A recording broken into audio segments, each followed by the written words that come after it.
कृष्णत्वदीय पदपंकज पंजरन्ते अद्येव मे दिशतु मानसराजहंस प्राण प्रयाण समये कफवात पित्ते कंठावरोधनमितो शरणं कृतस्ते।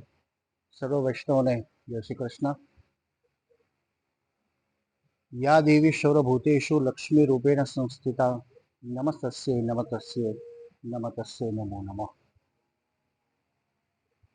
लक्ष्मी संपत्ति कई संपत्ति कोने संपत्ति कहेवाय?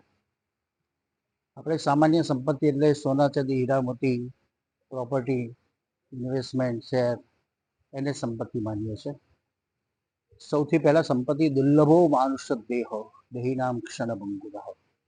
કિંમતીમાં કિંમતી શું? તો એ શરીર, પણ જેની આપણને ખબર નથી। શરીર ઈશ્વરે આપણને આપ્યું, પણ આપણે શું કમાવા માટે દોડીએ છીએ? તો સામાજિક વ્યવહારિક સંપત્તિ, જેને આપણે રૂપિયા, એના માટે આપણે વેડફી નાખીએ છીએ।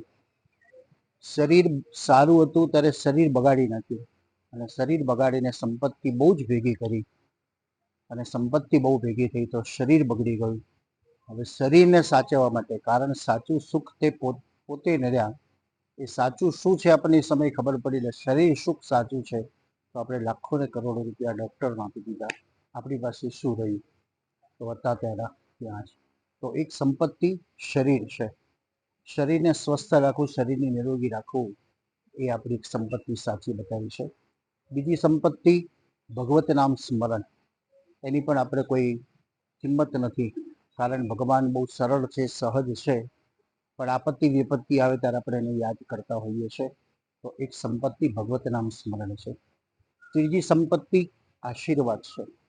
મા બાપના આશીર્વાદ, વડીલોના આશીર્વાદ, સેવા કરવાથી કોઈ પણની અંતરાત્મા ઠરે અને એના મુખમાંથી શબ્દો નીકળે, એક આશીર્વાદ, એક સંપત્તિ છે, જે શૂન્યમાંથી શિખર સુધી આપણને લઈ જનાર છે। અને ચોથી સંપત્તિ માણસે પોતાની જાતે ઊભી કરવાની છે, અને તે ચારિત્ર, ક્રેડિટ। એક રૂપિયો નથી, પણ તમારી ક્રેડિટ છે, તમે લાખો રૂપિયા ભેગા કરી શકો છો। તો જીવનની સંપત્તિ પહેલું શરીર છે, બીજી સંપત્તિ ભગવત નામ સ્મરણ છે, ત્રીજી સંપત્તિ એ આશીર્વાદ છે, અને ચોથી સંપત્તિ જે માણસની ક્રેડિટ છે। સંપત્તિ ક્યાં વેચવી, સંપત્તિનો ઇન્વેસ્ટમેન્ટ ક્યાં કરવો, તો શાસ્ત્ર એનું સુંદર સંચાલન કરીને બતાવે છે કે જે લૌકિક સંપત્તિ આપણે પ્રાપ્ત કરી છે એમાં એક સંપત્તિ પોતાના જીવન જીવવા માટે, પોતાના શોખ માટે, પોતાના માટે વાપરવી જોઈએ। બીજો એક ભાગ છે એ સંપત્તિનો પરિવાર માટે વાપરવો જોઈએ। ત્રીજો એક ભાગ આવકનો એ ઇન્વેસ્ટમેન્ટ કરીને ભવિષ્ય માટેનું એને બેલેન્સ કરી શકાય।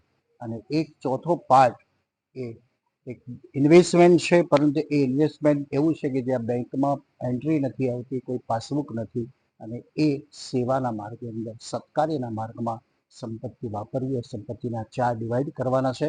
આવો આપણી જીવનની એક સાચી સંપત્તિ આપણું શું? તો આપણું એ બધું જ નથી, પણ આપણું જે આપણા હાથે થયેલું સત્કર્મ, જે આપણી સાચી સંપત્તિ છે, જે આપણી સાથે આવી શકવાની છે। એક ઇન્વેસ્ટમેન્ટ છે, ક્રેડિટ કાર્ડ છે, બેંક જમા કરાયેલું છે તમારું, તો ગમે ત્યાં યુઝ કરી શકો છો। એમ એક ઈશ્વરની બેંકની અંદર સત્કાર્યમાં જે કંઈ આપણે કર્યું હશે એ જ આપણી સાથે આવે છે। તો જીવનની એક સાચી સંપત્તિ સમજીએ, શરીરને નિરોગી કરીએ, આ ઈશ્વરની ભગવત નામ સ્મરણ કરીએ, જે કંઈ સંપત્તિ છે એમાંથી સત્કાર્યને વાપરીએ, અને પોતાનું ચારિત્ર એક સક્ષમ બનાવીએ કે જેથી ઉત્તમ ક્રેડિટ આપણી પ્રાપ્ત થાય। સર્વને જય શ્રી કૃષ્ણ।